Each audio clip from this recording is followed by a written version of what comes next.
The bar was buzzing with laughter, neon lights reflecting off polished glasses, and the scent of beer and grilled wings thick in the air. It was just another Friday night at Murphy's Tavern, the kind of place where veterans came to blow off steam and civilians came to listen to their stories. Jake Lawson, a decorated Navy SEAL with a rough beard and eyes that had seen too much, sat at the counter nursing his second whiskey. The kind of man whose silence spoke more than words ever could. He wasn't much of a talker, not anymore. The war had changed him. Missions blurred into nightmares. And behind every medal, there was a ghost he couldn't forget. That night, as he swirled the amber liquid in his glass, he heard a soft, confident voice beside him. "Mind if I sit here?" He turned slightly. The woman who stood next to him didn't look like the usual bargoers. She wore a plain black hoodie, her posture straight, military-like. Her eyes, sharp, observant, but distant, carried a calm strength that made Jake instinctively straighten up. "Free country," he said, trying to sound casual. She smiled faintly and sat down. The bartender greeted her with familiarity, the usual, "Ghost." Jake froze mid-sip. The word hit him like a thunderclap. "Ghost." He turned to her slowly. "What did he just call you?" She raised an eyebrow, amused. "Old nickname."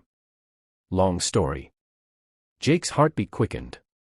He had heard that name before, in briefings, in whispered conversations among SEALs, even in mission files that were stamped classified. "Ghost 9, he murmured under his breath. The woman's eyes flicked toward him. Her calm smile faltered for the first time. "You know that name?" He set his glass down hard, the ice clinking. Ghost 9 was supposed to be dead.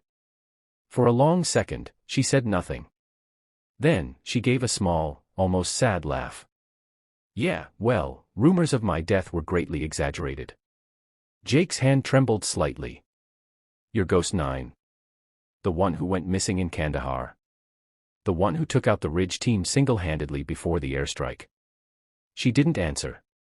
She didn't need to. The silence was answer enough. Jake exhaled sharply, his mind racing. He pulled out his phone, typing quickly, then froze halfway through. "I need to call my commander," he muttered. "Don't," she said firmly, her tone suddenly cold. But Jake had already stood up, stepping toward the corner of the bar. His hands shook as he dialed. "Sir, this is Lawson. You need to hear this, Ghost 9 is alive." There was a long pause on the other end. Then a harsh voice barked, "That's not possible, Lawson.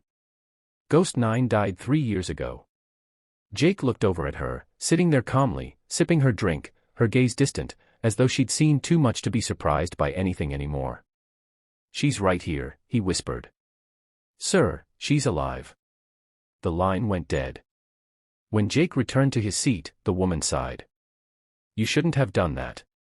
He frowned. "Why?" "We